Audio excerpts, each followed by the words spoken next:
See What I See, exclusive on Spotify. Download Anchor untuk bikin podcastmu gratis.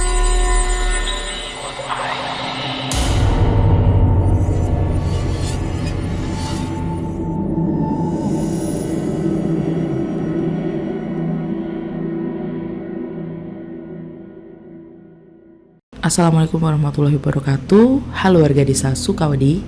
Episode kali ini bakal spesial banget nih, karena buat warga desa Sukawadi, buat para pecinta horor pasti seneng banget dengan episode kali ini, karena kita kedatangan channel Terbangun Tengah Malam. Ada Mas Pian, Mbak Dita, dan Mbak Rachel. Seserem apa sih ceritanya? Kita simak bareng-bareng aja yuk.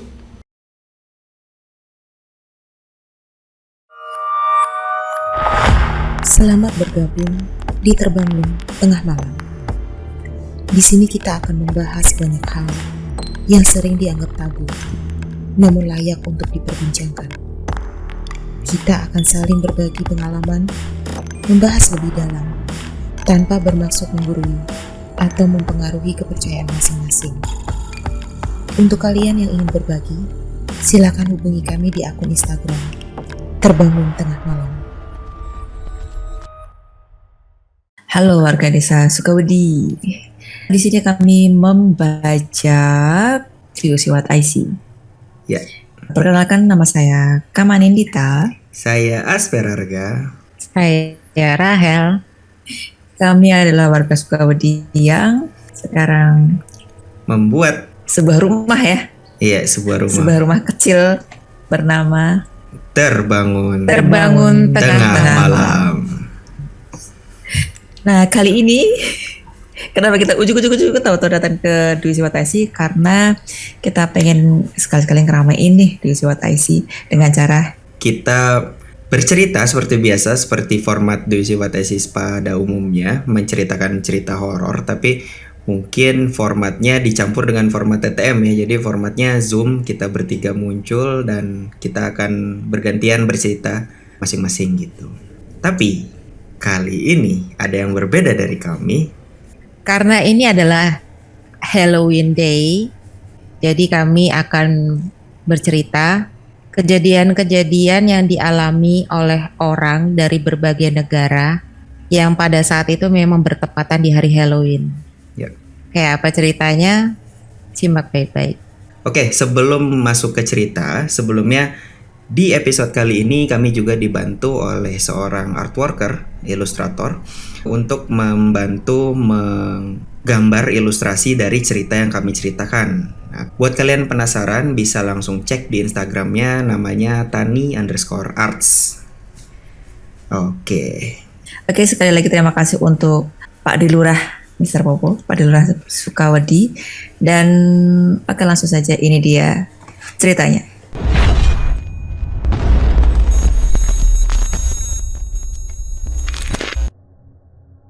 Langsung ke cerita pertama aja ya. Yuk Mbak Rahel. Oke. Cerita yang mau aku bawakan ini berasal dari Jepang.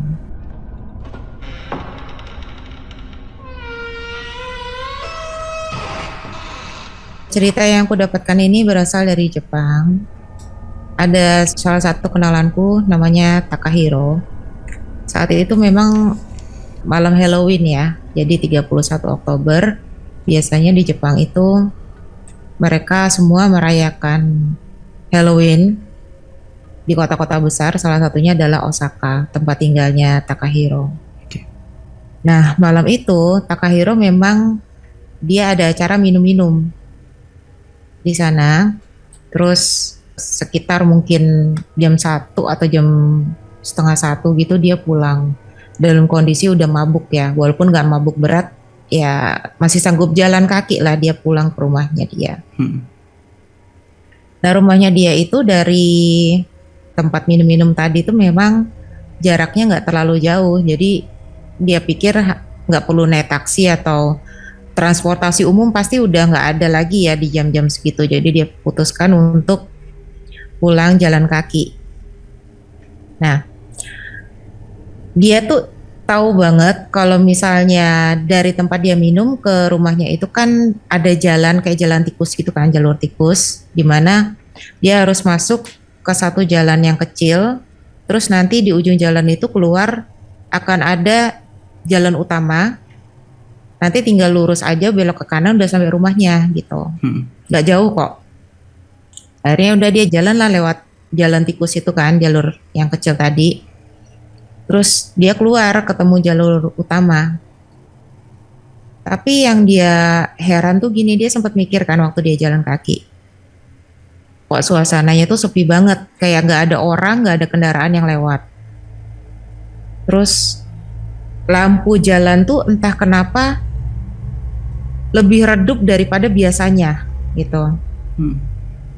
Tapi dia cuek aja kan, dia jalan kaki sampai akhirnya dia ngeliat itu ada sosok kayak siluet perempuan ya. Dia tahu itu siluet perempuan karena ya itu pakai rok gitu kan, pakai rok selutut. Ah ini pasti perempuan nih. Cuman karena jaraknya agak jauh dan memang itu tempatnya lebih gelap daripada biasanya, dia nggak bisa ngelihat dengan jelas apakah perempuan itu jalan sejalur dengan dia atau jalan berbalik ke arah ke dia gitu. Akhirnya dia pikir kan jalan terus aja lah, siapa tahu satu jalur, jadi kan ada temennya kan untuk pulang ke rumahnya dia. Nah dia kan jalannya kan lebih cepet nih, dipercepat gitu, maksudnya dia mau nyamperin cewek itu buat ngajak pulang bareng.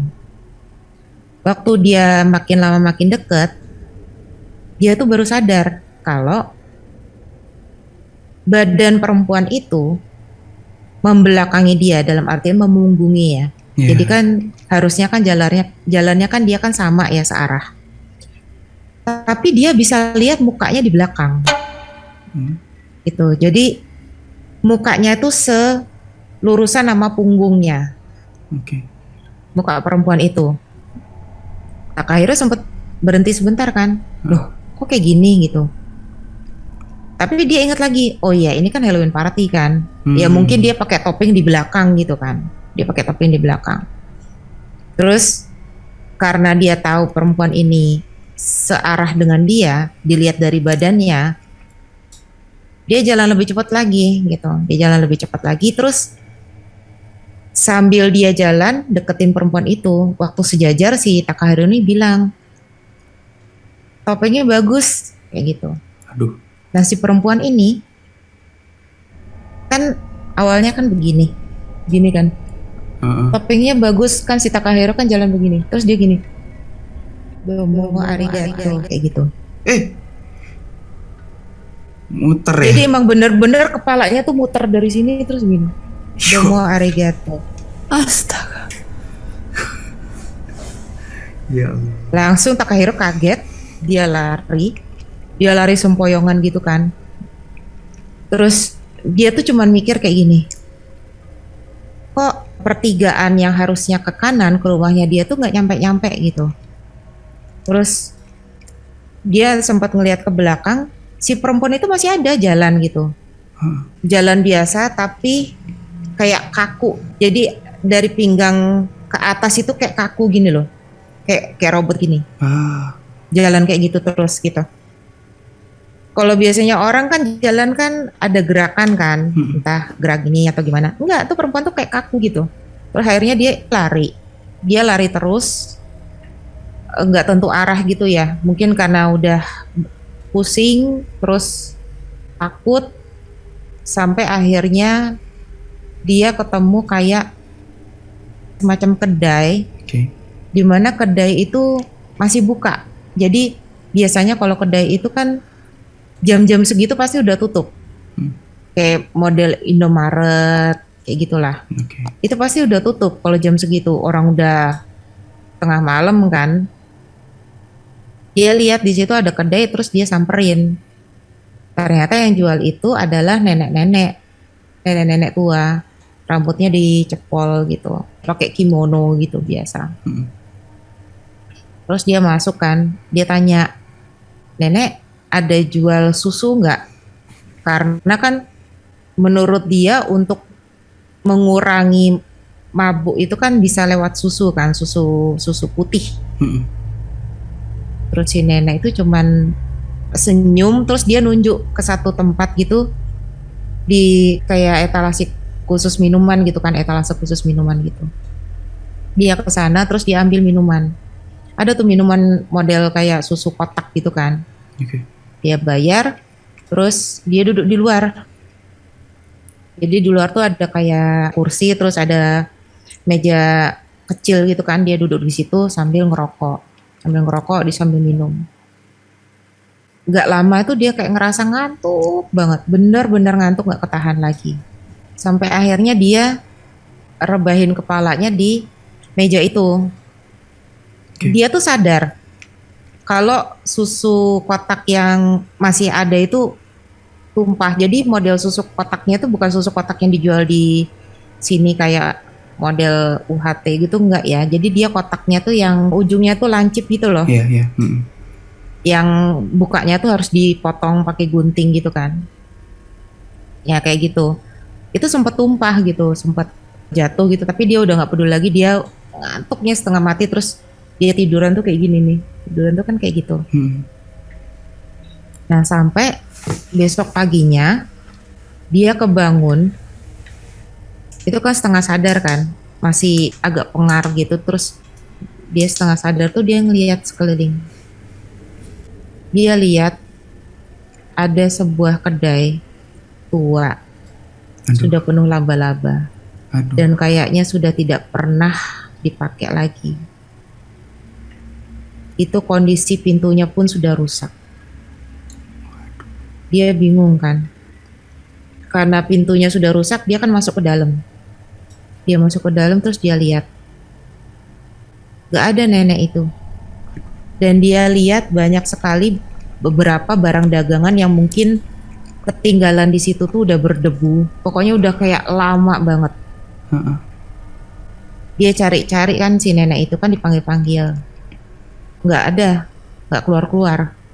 Akhirnya waktu dia keluar, dia sempat ngelirik ke meja itu. Ingat kan semalam dia minum susu? Kotak susunya masih ada di situ, dalam kondisi tertidur gitu ya, jatuh. Tapi yang keluar dari dalam lubang kotak susu itu adalah susu yang sudah berwarna kental kekuningan. Terus ada ulat-ulat yang masih hidup. Basi lah ya. Pas itu dia langsung, ya otomatis dia jackpot ya. Ingat semalam dia minum itu kan, dia langsung jackpot. Terus ya udah, dia akhirnya pulang ke rumah. Alamak. Wow. Oke, itu dia cerita pertama dari Mbak Rahel tentang kejadian ketika malam Halloween ya di Jepang. Di Jepang. Kita ambil negara yang terdekat dengan Indonesia dulu deh. Iya. Oke, kita lanjut cerita kedua kali, monggo Mbak Dita. Cerita kedua dari negara Irlandia.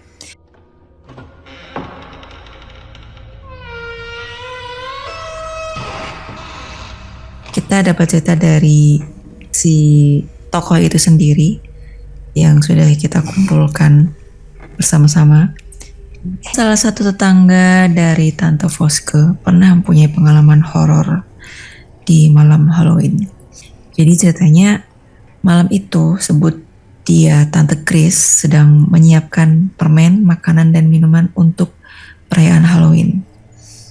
Dimana kalau malam-malam Halloween itu kan biasanya anak-anak berdandan pakai kostum yang serba aneh, horor bisa dibilang. Kemudian mereka akan berkeliling mengetuk pintu para tetangganya. Lalu mereka, ketika pintu dibuka, mereka akan mengatakan trick or treat. Lalu si pemilik rumah memberikan permen, seperti itu seterusnya. Nah, kebetulan si Tante Chris ini mempunyai anak kecil yang masih berusia 5 tahun, cewek, sebut namanya Monique.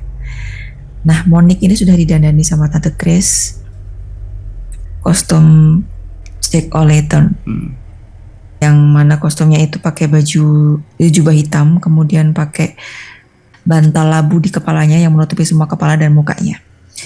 Kemudian di jam 8 malam dia keluar bersama papanya untuk berkeliling ke rumah tetangga-tetangganya. Setelah si anak dan papanya ini pergi dari rumah, Tante Grace kembali ke dapur untuk menyelesaikan pekerjaannya. Ketika dia sedang sibuk di dapur, kemudian ada suara ketukan pintu dari arah depan. Tante Grace menengok, kemudian berjalan pelan menuju ke depan rumah untuk membukakan pintu. Tapi ketika dia membuka pintu, dia terkejut karena di depan pintu sudah ada Monique yang berdiri sendirian tanpa papanya. Tante Grace sempat kaget dan bingung. Kemudian bertanya kepada anaknya, "Loh, Nak, kok sendirian? Papamu mana?" Monique tidak menjawab, dia hanya menggelengkan kepala. Kemudian Tante Grace, "Oh ya sudah, ayo masuk." Monique berlari masuk, kemudian pintu kembali ditutup. Tante Grace kembali lagi ke dapur untuk menyelesaikan pekerjaannya. Ketika dia kembali sibuk, tiba-tiba datanglah si Monique memeluk Tante Grace dari belakang sambil menangis terseduh. Karena Tante Grace merasa penasaran dan kasihan, kemudian dia membalikkan badannya, kemudian dia berjongkok dan bertanya kepada anaknya Monique, "Ada apa, Nak? Kenapa menangis?" Monique tidak menjawab. Dia hanya menangis, kemudian kembali memeluk ibunya. Ibunya juga memeluk si anak itu tadi. Dan gak lama kemudian ada suara dari arah pintu dapur. "Mama!" Tante Grace menengok dan dilihatnya di pintu dapur itu ternyata suara yang memanggil mama itu tadi adalah Monique. Oh, Dia yakin itu anaknya karena dia sudah melepas topeng labunya tadi. Dan yang di kepala itu ya. yang di kepala itu tadi, dan mukanya memang itu Monique. Sementara yang ada di hadapannya yang sedang memeluknya tadi masih memakai labu di kepalanya. Kemudian dia memalingkan pandangan ke depan yang menatap si anak yang masih memakai topeng labu tadi, lalu berusaha melepaskan topeng labu yang dia pakai untuk mengetahui siapa sebenarnya si sosok yang ada di depannya. Namun ketika topeng labu itu dibuka, muncullah muka tua dengan senyum seringai jahatnya. Seketika si sosok tua itu mencekik leher Tante Grace. Tante Grace kewalahan, akhirnya dia berusaha menyelamatkan diri, terus dia ingat ada pisau di atas meja, langsung dia berusaha mengambil pisau yang di atas meja, pegang, lalu hendak ditusukkan ke si sosok yang ada di depannya. Tapi ketika dia udah maju, tiba-tiba dari samping ada sesuatu yang menahannya. Ketika dia menengok, seketika si yang menahan ini dia berteriak, "Kau mau apa? Gila kau ya? Kau mau membunuh anak kita?" Pas dia nengok, itu suami Tante Grace. Lalu dia bingung, bisa-bisanya ini dia sebut ini anakku kan ada di depan pintu dapur. Dalam hati Tante Grace. Tapi ketika dia meyakinkan diri, dia mengecek sosok yang ada di depannya. Pas dia nengok, ternyata itu tadi adalah Monique, dan dia menangis ketakutan. Alah. Wow.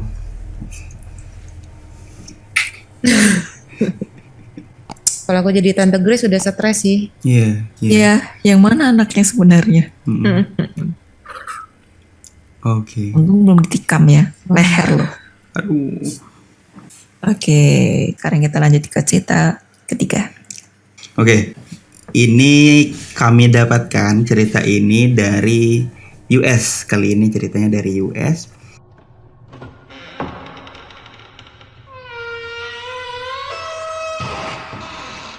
dari seseorang yang kuliah di salah satu universitas di sana.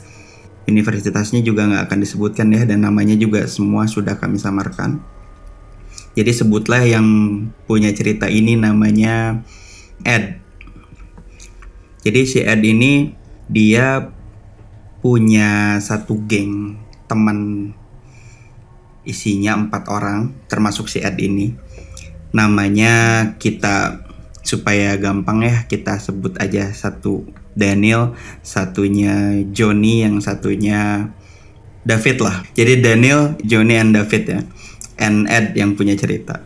Mereka ini tipikal yang anak kosan banget lah gitu. Jadi yang ngirit, cuman mereka masih pengen ngerayakan Halloween gitu. Jadi mereka bilang rembukan gitu, apa kita minum-minum bir aja di salah satu dorm yang ya mereka lah gitu. Tapi kita sediakan juga permen, takutnya ada anak tetangga atau anak mana gitu yang ketok-ketok pintu minta trick or treat gitu.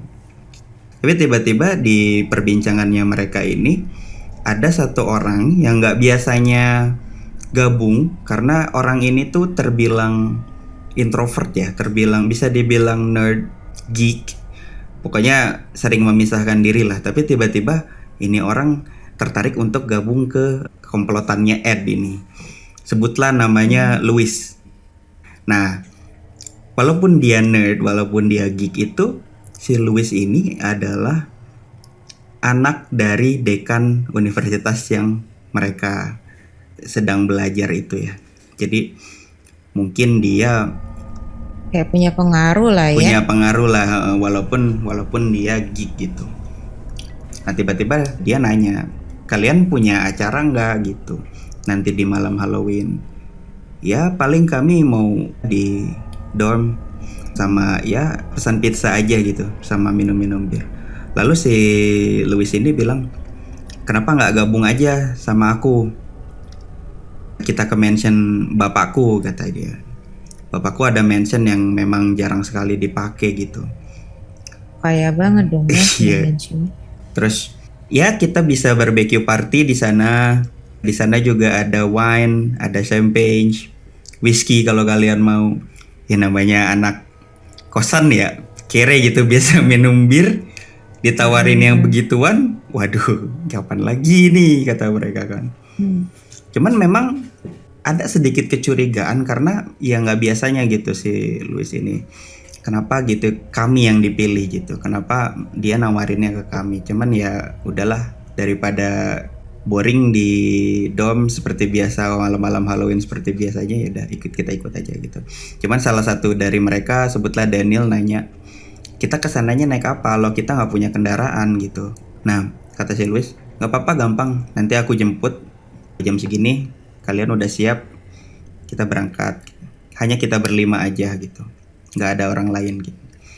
Nah terus singkat cerita, di malam Halloweennya Louis datang sesuai jam yang ditentukan.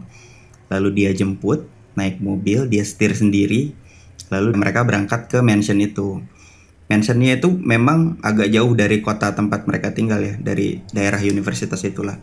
Jalannya jalan setapak, cuman jalannya bagus gitu. Jalan setapak tapi bagus, tapi sempit gitu. Kalau misalnya 2 mobil itu berpapasan tuh mungkin pas-pasan banget gitu. Kayaknya jalannya pun memang sudah khusus untuk keluarganya Louis itu ya. Nah, sampailah mereka ke mansion itu. Itu mansion yang besar banget tapi tua ya. Mansion besar tua, tahun let's say 1920 sampai 1930-an lah. Cuman bangunan-bangunan heritage gitulah ya. Dengan lapangan yang luas, banyak taman-taman bunga gitu. Terus mereka berempat kan takjub ya biasanya. Wih, di dalam suatu ruangan yang sempit, wih kita Halloween party di sini nih, bener gak nih, kita mimpi gak nih gitu. Nah udah itu, singkat cerita mereka sampai, langsung mereka ke tempat barbecue party gitu. Nah barbecue party ini dia posisinya di belakang rumah, ada halaman luas gitu. Banyak sekali bunga-bunga cantik lah, bunga-bunga bagus lah. Di situ banyak sekali bunga-bunga bagus. Nah, mereka barbekyuan di situ, minum-minum di situ, sampai akhirnya mereka lelah, mabuk, dan ya pengen tidur lah. Mereka juga bertanya, ini di sini hanya kita berlima, kamu nggak ada pelayan atau apa? Nggak, di sini memang kosong gitu. Jadi kalau misalnya memang bokapnya mau pakai, itu dia pasti ya udah bawa pelayan. Dan ketika udah beres pakai, pelayannya nggak stay di mansion itu gitu. Benar-benar kosong gitu. Berarti langsung pulang gitu, habis beres kerjaan pulang gitu ya. Benar-benar Modelnya. kosong. Nah, sampailah mereka waktu tidur gitu, karena udah mabuk, ngantuk, udah enaknya tidur aja, karena nggak ada anak kecil yang ngetok juga kan. Oke, kita istirahat. Kamar untuk Louis ini yang punya mansion ini, dia di bawah sendiri, sedangkan Ed dan teman-temannya ini ditempatkan di lantai 2. Dan kamarnya itu saking gedenya mansionnya ya, kamarnya itu satu orang satu dapat. Di lantai 2 itu posisi kamar Ed ini kebetulan jendelanya itu menghadap ke taman belakang tempat mereka barbekyuan tadi. Jadi posisinya jendela kamarnya Ed ini mengarah ke taman belakang tempat mereka barbekyuan tadi, berseberangan dengan pintu masuk. Dan sebelah kanannya berarti kasur. Nah, sedangkan kamarnya si Johnny ini, dia mirroring dari kamarnya Ed. Jadi kasur ketemu kasur gitu, jendela ketemu jendela gitu, cuman kepisah tembok aja. Ketika mau tidur, si Ed mau tidur ini, samar-samar dia mendengar suara kayak benda keras yang dipukul-pukul ke suatu objek gitu. Jadi kayak buk gitu kan. Nah kan dia jadi nggak bisa tidur nih, tadinya mau tidur gitu. Walaupun dia sedikit tipsy ya, habis mabuk kan. Cuman dia masih bisa ngedengar suara itu. Arah suaranya itu berasal dari luar, dari taman belakang itu. Ketika dia cek ke jendela, ngintip-ngintip, ternyata di luar, di tempat tadi mereka barbekyuan, itu ada seorang cowok yang lagi mukulin cewek pakai sekop buat ngegali tanah. Bu itu cewek. Otomatis si Ed ini bingung, kita tuh cuman berlima. Oke, satu cowok ini bisa jadi satu di antara kami, tapi cewek ini siapa gitu. Cewek ini nggak ada, dari tadi kita datang tuh nggak ada gitu. Ceweknya ini rambutnya segini, sebahu, warnanya coklat gelap. Dia pakai baju kemeja kotak-kotak merah dengan celana jeans, blue jeans. Nah itu dipukulin dengan sangat brutal, dipukul. Babi buta. Dari tadinya dia mungkin minta tolong, tapi karena saking besarnya si mansion itu sampai nggak kedengeran, sampai akhirnya badan si cewek itu lunglai dan akhirnya diem. Jadi dipukul itu udah diem badannya. Gila. Sadis. Kan si Ed ini dia jadi serba salah gitu. Gue mesti gimana ini? Itu siapa gitu? Gue aman nggak di sini gitu? Nah, dia kan sambil masih ngintip-ngintip. Nah, ketika si beres mukulin itu, ternyata pas balik badan, yang mukulin itu si Louis yang punya mansionnya. Kaget, tambah kaget. Udah gitu, dia kaget, banting diri ke kasur. Dia meringkuk di pinggir kasur. Tanpa sadar, dia kan meringkuk nunduk. Ketika dia ngelihat ke pintu seberangan jendela, ada sosok wanita yang tadi dipukulin di dalam kamarnya. Di dalam kamarnya Ed. Nah, si Ed ini bingung. Karena kan kalau misalnya, ya walaupun Ed ini adalah imigran dari Indonesia ya, tapi mungkin karena dia lama di sana dan dia ini sudah terkontaminasi mindset orang-orang sana yang mana lebih logik daripada mistik gitu ya. Dia cuma mikir gini, kok bisa itu cewek harusnya udah mati di bawah tadi. ini siapa yang ada di kamar gua. Dia cuma mikir kayak gitu doang, nggak kepikiran ini hantunya ya, ini arwahnya ya gitu, enggak. Dia cuma mikir gitu. Cewek itu cuma diem, tapi tatapan cewek itu cuma satu ke arah jendela doang. Terus si cewek itu kayak nggak sadar di situ ada orang gitu. Tiba-tiba dari posisi dia berdiri, dia lari, cepat banget lari ke depan jendela, persis ke depan jendela, yang mana berarti berhadapan langsung dengan Ed ya. Si cewek itu madep jendela kan keluar, si Ed berarti ngelihat gitu kan, ngelihat si ceweknya lagi madep keluar.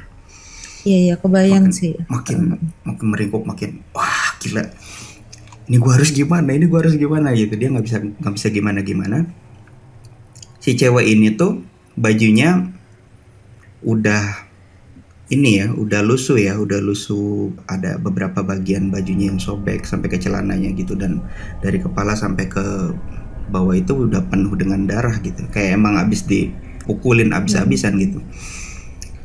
Terus si cewek itu cuman diem, terus dia gini,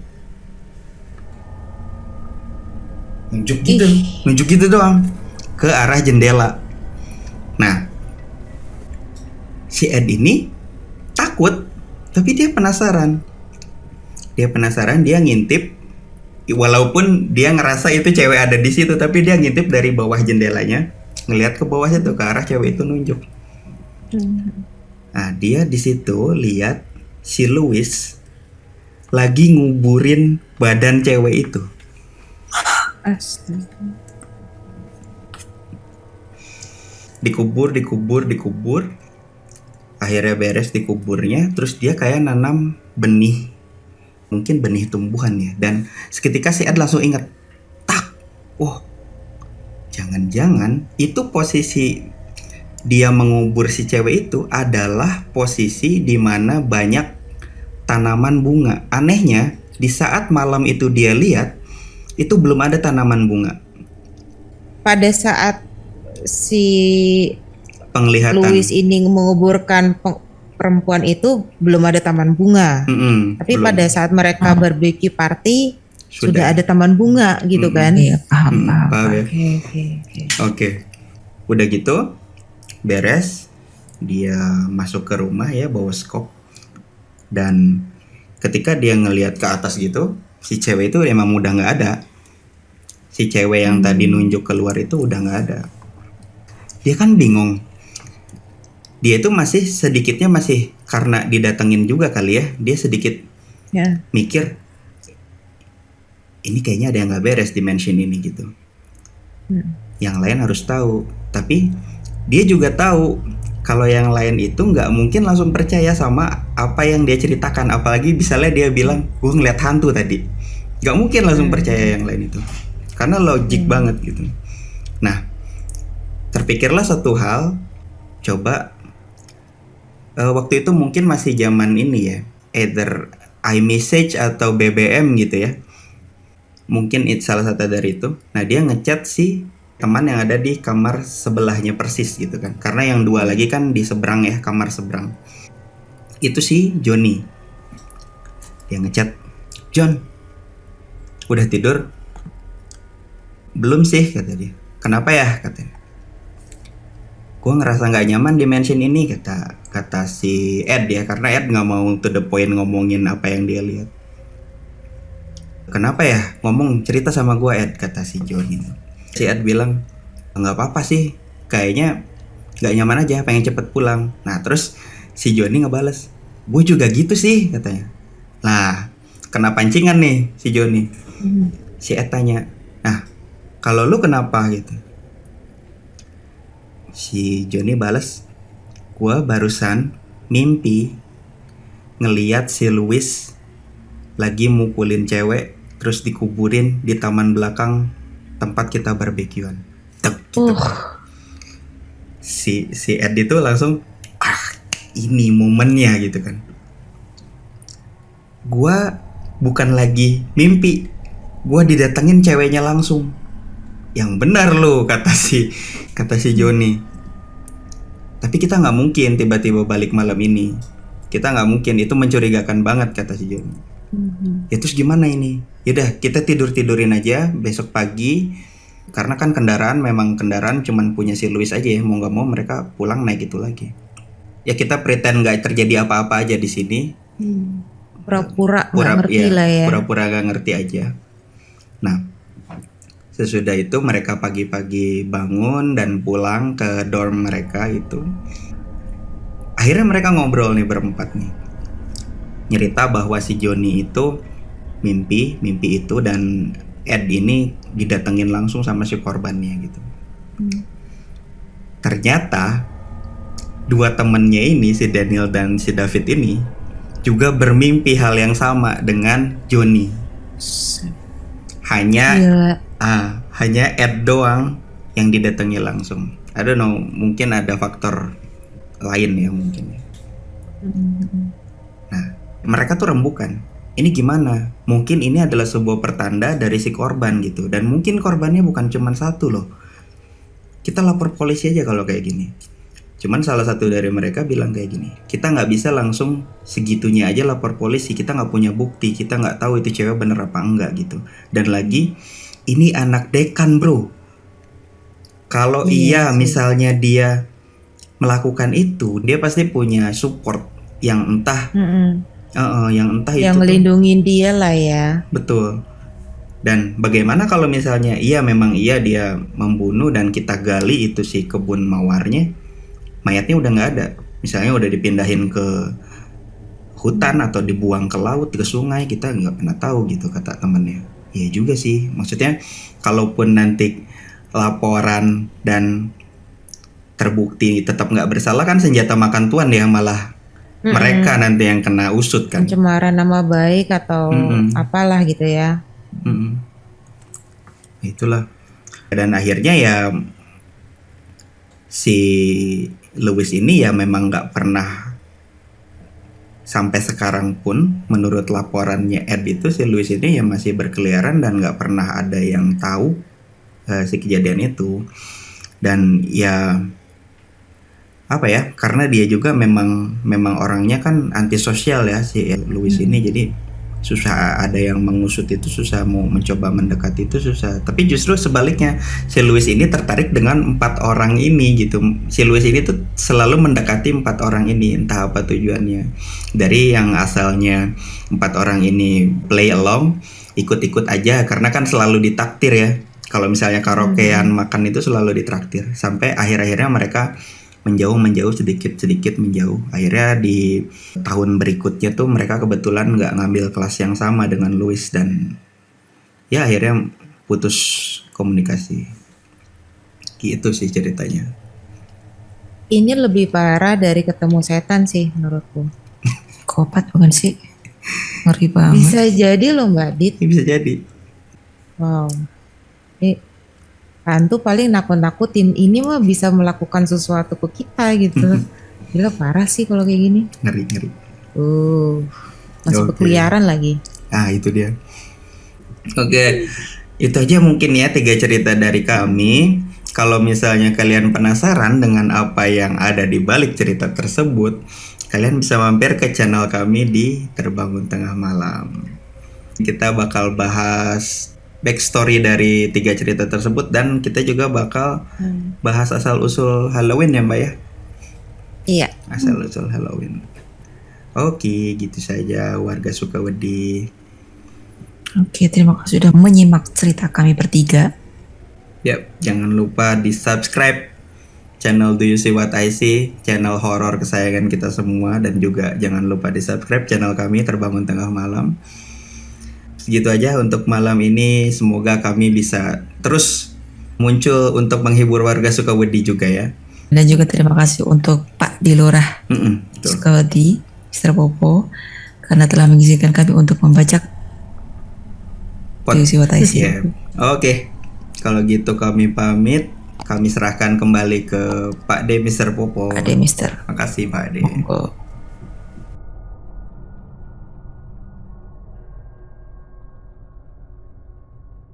Gimana cerita tadi? Sudah cukup memenuhi asupan horor harian kalian belum?